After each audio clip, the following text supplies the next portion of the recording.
তো পিঠে পুলির দ্বিতীয় পর্বে আজ প্রথমেই মা বানাবে সরু চাকলি। চলো রেসিপিটা দেখে নেওয়া যাক। এই হলো সরু চাকলির ব্যাটার। এতে 200 গ্রাম আতপ চাল দেওয়া হয়েছে, 1 কাপ দেওয়া হয়েছে বিউলির ডাল আর সামান্য একটু আদা দেওয়া হয়েছে। যাচ্ছে এবার এতে নুন স্বাদ মতো। ব্যাটারটা ঘন হয়েছে তার জন্য এতে জল দেওয়া হবে। ঠিক এইরকম কনসিস্টেন্সিটা এখন। সামান্য সর্ষের তেল এবার ভালো করে এতে গুলিয়ে নেওয়া হচ্ছে। এই চলে গেল।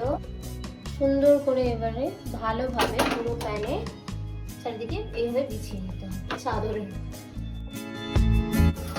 দেখা যায় এবার হয়ে গেছে মনে হয় নাকি? এটা তো অত ভালো হয় না। ওকে, কোনো ব্যাপার না, আরো হবে। এই হলো সরু চাকলি। আবারও কড়াইয়ে তেল গুলিয়ে নেওয়া হচ্ছে, মানে আরো একটা হবে।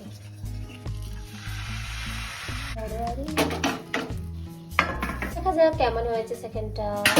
আগেরটা থেকে মনে হচ্ছে একটু বেটার হয়েছে। আগেরটা একটু সামান্য ক্র্যাক হয়ে গিয়েছিল, বাট এটা তো একদম সুন্দর উঠে গেল। ওয়াও, কি সুন্দর জালিদার হয়েছে। রেসিপিটা কেমন লাগছে কমেন্টে জানাতে ভুলো না। ভালো লাগলে অবশ্যই একটা লাইক আর শেয়ার করে দিও। এগুলো নলেন গুড় দিয়ে ডুবিয়ে খায়, অনেকে দুধ দিয়েও খায়। আচ্ছা, কাইন্ড অফ ওই ধোসা এন্ড পরোটার মাঝামাঝি ব্যাপার। ব্যাটারটা একটু পাতলা করে দেওয়া হচ্ছে। আমার সামান্য একটু জল মিশিয়ে নিয়েছি। তারপর বলো, শীত তো প্রায় টাটা বাই বাই, কিন্তু এখনো কার কার বাড়িতেই পিঠে পুলি বানানো চলছে কমেন্টে জানাও। আর তোমাদের সবচেয়ে প্রিয় পিঠে কোনটা? আমার তো পাটিসাপটাই সবচেয়ে ভালো লাগে। হাতে করেই উল্টে দিলে তুমি, ভাবরে গরম লাগলো। পাতলা জালিদার হয়েছে, বেশ রুমালের মতো হয়েছে। বাহ, বেশ সুন্দর জালিদার হয়েছে। কত গ্রাম চাল আছে মা এটাতে? 300 গ্রাম। কি চাল? আতপ চাল, মুগ শাওলি করার জন্য তো। এবার এই চালটা গুঁড়ো করা হবে। কি দিচ্ছ এটা? এই মুগ ডাল হাফ সেদ্ধ হয়ে গেছে, এটা আরো জল দিয়ে সেদ্ধ করবো। তেল করা একদম রেডি। এরপর হচ্ছে পুর বানানোর পালা। পরে কি হবে এটা? এই গুড় দিয়ে পুর বানাবো। গুড় দিয়ে নারকেলের পুর, তাই তো? এরপর গুড় যাচ্ছে, এর সাথে গেল চিনি। 300 গ্রাম গুড় দিলেই হয় একটা নারকেলে। এটা পুরো একটা নারকেল তো, তার সাথে 300 গ্রাম গুড়, চিনি মিশিয়ে 300 গ্রাম গুড় চিনি মিশিয়ে দিচ্ছি। এইভাবে রেখে নিলে কিন্তু খুব সুন্দর করে মিশে যায় গুড়টা। এটাও রেডি হয়ে গেছে। না রেডি সেদ্ধ আর একটু সেদ্ধ হবে তো। হয়ে এসছে। আচ্ছা, হয়ে এসছে। গুড় যাচ্ছে ডালটার সাথে। আর এর সাথে চালের গুঁড়ি মিশিয়ে এটা মন্ড তৈরি হবে। এটা আচ্ছা, দিয়ে এর ভিতরে পুর দিয়ে সেগুলো তেলে ভাজতে হবে। ওইদিকে হচ্ছে নারকেলের গুড়, ওইদিকে হচ্ছে ডাল আর গুড়।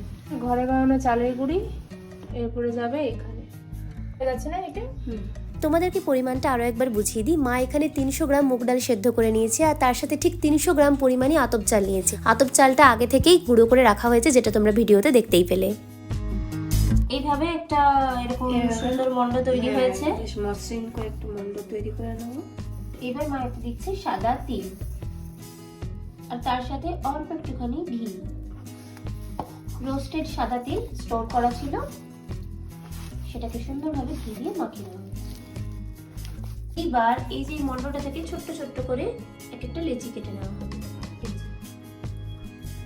এইবার এই লেচিগুলো থেকে সুন্দর করে বাটির মতন আকার দিয়ে নিতে হবে, ঠিক যেরকম পুর পিঠেতে বানানো হয় ছোট্ট গোল বাটির মতো। এর মধ্যে চলে যাচ্ছে পুর, একদম যেটা কমন একটা ডিজাইন হয় পিঠে। সুন্দর করে মুখটাকে বন্ধ করে দিচ্ছি। হ্যাঁ, আর ভালো করে বন্ধ করতে হবে। ও, তারপরে বাকি পটলের মতো। ওকে, একই রকম পদ্ধতিতে বাকিগুলো বানিয়ে নেওয়া হচ্ছে। আচ্ছা, সবেতে এরকম নারকেলের পুর দিচ্ছ?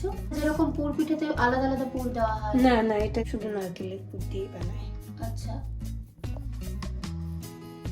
তৈরি হয়ে গেল।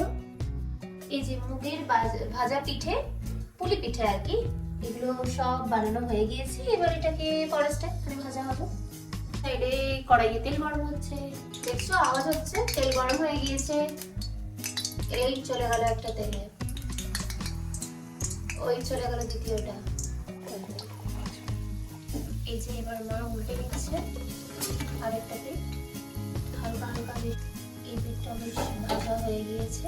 মাসি সকাল থেকে বানিয়ে যাচ্ছে, দুপুর থেকে, তার আগে থেকে প্রিপারেশন সবকিছু চলছিল। 4 রকম পিঠে, 4 রকম। এগুলো সব কমপ্লিট হয়ে গেলে আবার দেখা হচ্ছে। দুটো পিঠে যখন এদিকে দেখতে দেখতে ভাজা হয়ে গিয়েছে, একদম লাল মতন হয়ে গিয়েছে। এবার মাইটাকে তুলে নিই। ভাজা পিঠেগুলো একদম থালা ভর্তি করে তৈরি, লাল লাল করে মুচমুচে ভাজা পিঠে। আজকের মতো ভিডিও এই পর্যন্তই, কিন্তু পিঠেগুলো খেতে কেমন হলো, মা আর কি কি পিঠে বানালো সেই সব জানতে চোখ রাখতে হবে পরের পর্বে। টাটা।